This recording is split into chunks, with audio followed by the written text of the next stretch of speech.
Liquor కుంభకోణం కొత్త మలుపు ప్రారంభమైంది. ఏదైతే ఆలు లేదు, చూలు లేదు, అల్లుడి పేరు సోమలింగం అన్నటువంటి తరహాలో లిక్కర్ కుంభకోణానికి సంబంధించి ఏ ప్రాథమిక ఆధారం లేకపోయినా ఊహాజనితమైనటువంటి కేసు నమోదు చేసి ఎవరో డబ్బులు ఇచ్చారు. ఏది లిక్కర్ తయారు చేసే కంపెనీలు వాళ్ళు కూడా సప్లై చేస్తున్నారు, వాళ్ళే ఇప్పటికి కూడా సప్లై చేస్తున్నారు.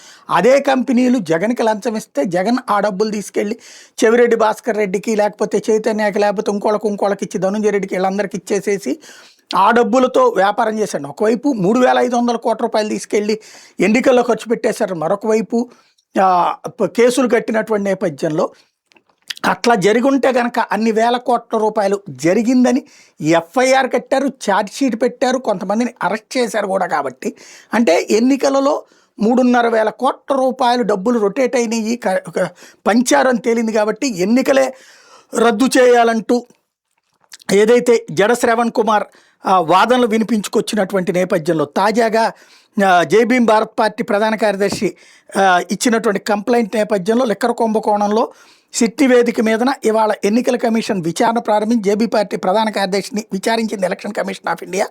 ఈరోజు ఉదయం 10:30 గంటలకి ఆంధ్రప్రదేశ్ రాష్ట్ర ప్రధాన ఎన్నికల కార్యాలయంలో ఈ విచారణ కొనసాగింది. జేబీపీ రాష్ట్ర ప్రధాన కార్యదర్శి పరసా సురేష్ కుమార్ ఆధారాలతో సహా హాజరయ్యారు. గత ఎన్నికల్లో 3,500 కోట్ల రూపాయలు ఖర్చు చేశారని సిట్టి వేదికని అనుసరించి ఎలక్షన్ రద్దు చేయాలని కోరారు.